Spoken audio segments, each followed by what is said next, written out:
students, and welcome back to another video. This week it's all about the economy in the 13 colonies.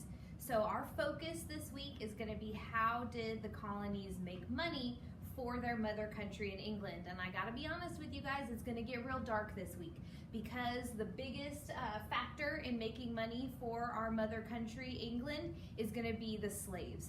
A lot of this financial gain for the King of England is gonna happen on the backs of slaves.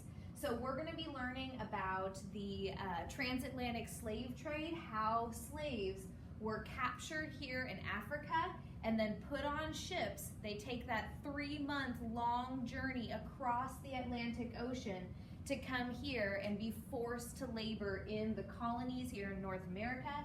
And then there are also huge numbers of slaves that are transferred to South America to work on sugar plantations. Here in the colonies in England, most of the slaves are going to exist here in the southern colonies. You guys already know that because that's where the climate is warm, they have long growing seasons, and that's where the best area is to grow cash crops and create profit for the King of England. But in addition to the growing of crops in the south, we're also going to look at this complicated system of trade that's going on between 3 different areas. We've got trade in Europe, Africa, and North America. So we'll look at how the trading system benefits Europe and England, but it really hurts the colonies. Of course, it hurts the slaves, and then we'll find out it's going to really also anger the colonists as well.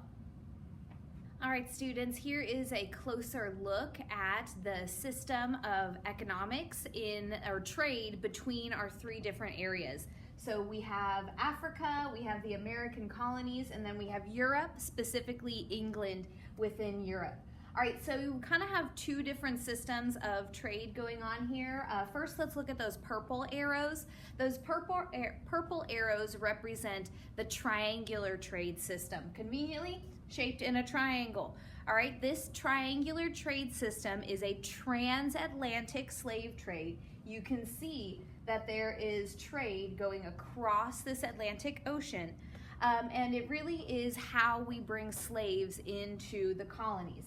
So slaves are brought from Africa against their will. They're brought to the colonies to harvest cash crops and make a profit. Here in the colonies, it's the slaves that are doing the labor on the plantations, and the demand for those slaves is really high. The more money people are making from cash crops, the more plantations get growing and built up, and then they demand more slaves. So we will eventually take 4 million slaves, 4 million Africans from Africa, force them across the Atlantic Ocean, and make them slaves in our country. So once those slaves have done their work, they've harvested their crops, then those raw materials, those natural goods, the cotton, the tobacco, those are placed on ships and sent over here to European countries, specifically England. It's in England that they're transferred and turned into manufactured goods to be sold.